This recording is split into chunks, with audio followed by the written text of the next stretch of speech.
Hello everyone, स्वागत है आप सभी का एक बार फिर लेट्स स्टडी कॉमर्स क्लासेस पर।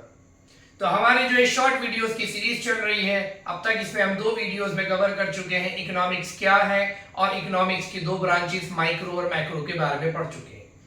आज की इस वीडियो का टॉपिक होने वाला है 2 अप्रोच के बारे में, positive economic approach and normative economic approach. इसको शुरू करते हैं स्टेटमेंट से।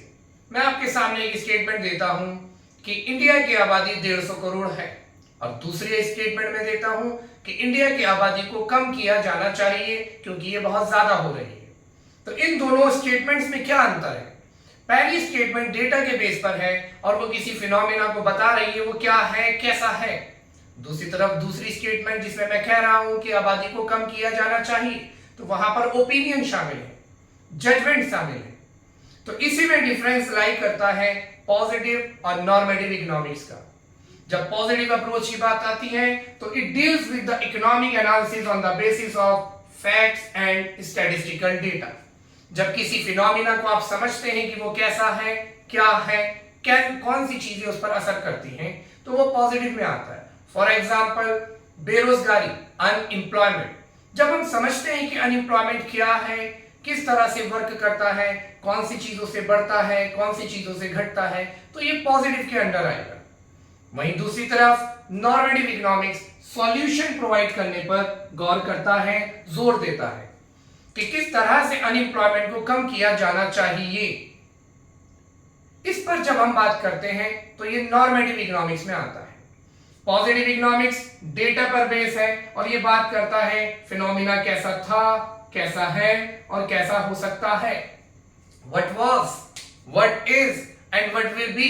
बेरोजगारी कितनी थी, कितनी है या कितनी हो सकती है। जब आप इस तरह से बात कर रहे हैं और इकोनॉमिक इशू को समझने की कोशिश कर रहे हैं, then it comes under the positive economics।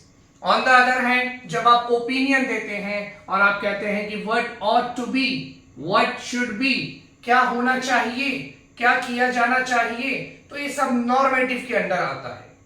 Positive economics data पर बेस है तो इसको आप वेरीफाई कर सकते हैं कि बात जो कही गई है वो ठीक है या नहीं। जैसे मैंने शुरू में कहा कि इंडिया की आबादी 150 करोड़ है, तो है या नहीं है ये डेटा के बेस पर चेक कर सकते हैं आप। But on the other hand मैं कह रहा हूं इंडिया की आबादी कम की जानी चाहिए, तो उसमें कहीं डेटा नहीं है, तो क्या आप उसे वेरीफाई कर सकते हैं? बिल्कुल नहीं कर सकते। तो it can not be verified because it is not based on data.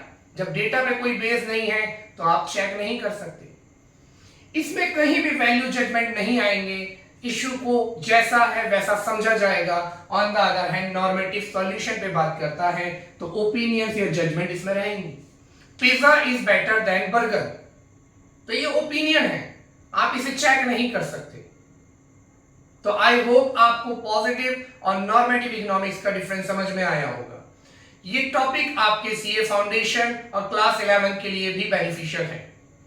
सवाल कैसे आएगा क्लास 11 में? डायरेक्ट क्वेश्चन आएगा दैट पॉजिटिव इकोनॉमिक्स और नॉर्मेटिव इकोनॉमिक्स में डिफरेंस बताइए, या फिर वो आपको स्टेटमेंट्स देकर के बोलेगा क्लासिफाई कीजिए कि ये पॉजिटिव इकोनॉमिक्स की स्टेटमेंट है या नॉर्मेटिव इकोनॉमिक्स की स्टेटमेंट है।